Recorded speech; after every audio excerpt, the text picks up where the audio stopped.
So we saw a bit of a lull over the Christmas and New Year period, and as of this week, which was the first proper week back at work, because of course for half the country, Christmas is the Orthodox Christmas, which falls on the 6th and 7th of January. So first week back at work this week, and everybody immediately sort of recommitting themselves to the protest effort. And on Tuesday we saw protesters announce they were going to have a week of wrath to show their anger at the fact that for so long the country has not had a government in the midst of this very severe economic crisis. And so in the last few days we really have seen an increase in violence and in tensions. It's a very different mood from what was happening for most of the last few months, which was very peaceful protests, occasionally punctured by these violent scuffles with riot police and some sectarian supporters.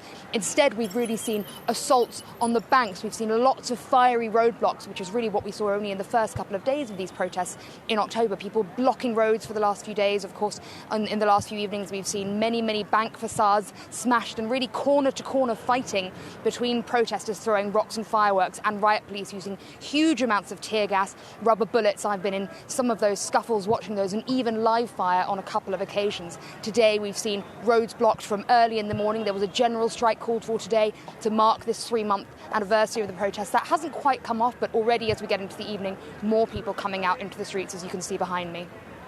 Yeah, I can see people gathering there behind you, and it's been exactly 3 months since the unrest began, 3 months to the day.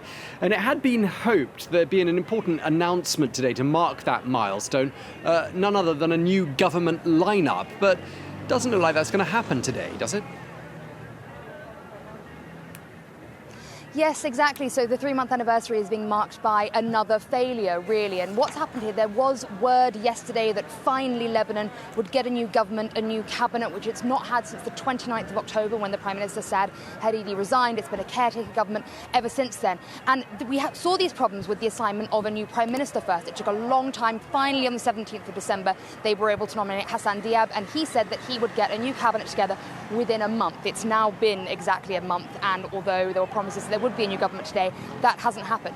The reason for that, as you said there, is this power-sharing agreement. The way that the Lebanese parliament is set up is so that they have to work in coalition between all the different sects in the country. They have to work together. The problem is that often translates into simply power plays rather than a focus on trying to solve the problems of the country. That's what so many protesters say. They want an end to the sectarian system. And the issue with forming a cabinet started as soon as Hassan Diab was nominated, because the position of Prime Minister is reserved for a Sunni Muslim in Lebanon. But after Saad Hariri, they couldn't find a Sunni Muslim who was supported by the Future Movement, the main Sunni party. They all wanted Saad Hariri to come back, and he said no.